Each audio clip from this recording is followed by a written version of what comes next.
This information is factual.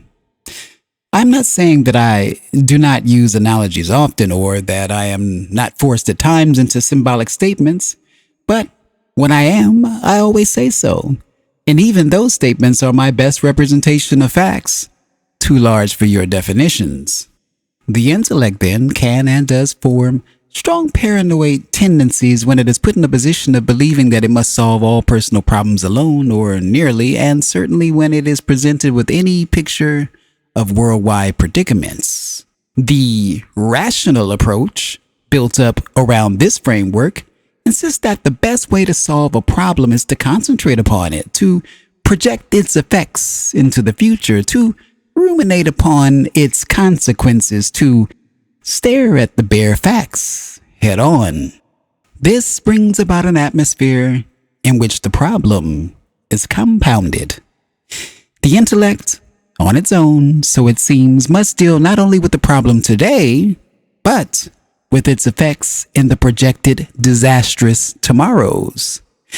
This well-intentioned concentration, this determination to solve the problem, this rational approach, then causes an even deeper sense of inadequacy.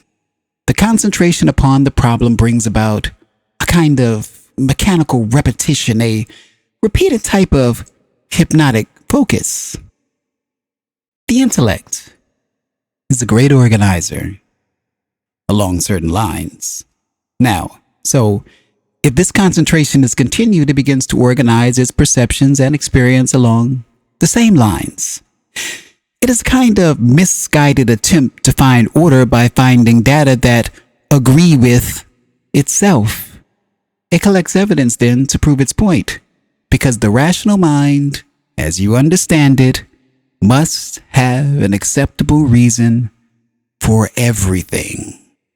In the meantime, of course, quite valid rock-bed evidence that does not fit into the picture gradually becomes discarded, ignored, thrown away. It is there, but it is not used. It disappears as evidence, becomes inactive.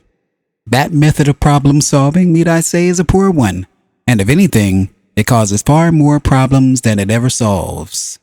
In terms of Rupert's condition, he often thinks that he is faced with the evidence that his condition is not improving, that it is growing worse, that all the evidence says such conditions do deteriorate rather than improve.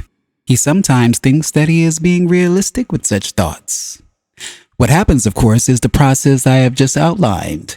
Other quite real, quite physical evidence, always now apparent in his body at any given time, is ignored as non-essential, too trivial to bother with or take seriously because it does not fit into the so-called rational picture that has been developed. The process is exactly as given in the paragraph above, so I want that understood.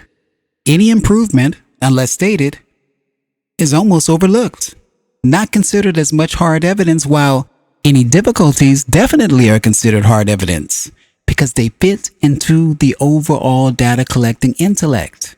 As stated above, they are significant, while the improvements do not seem to be nearly as much so.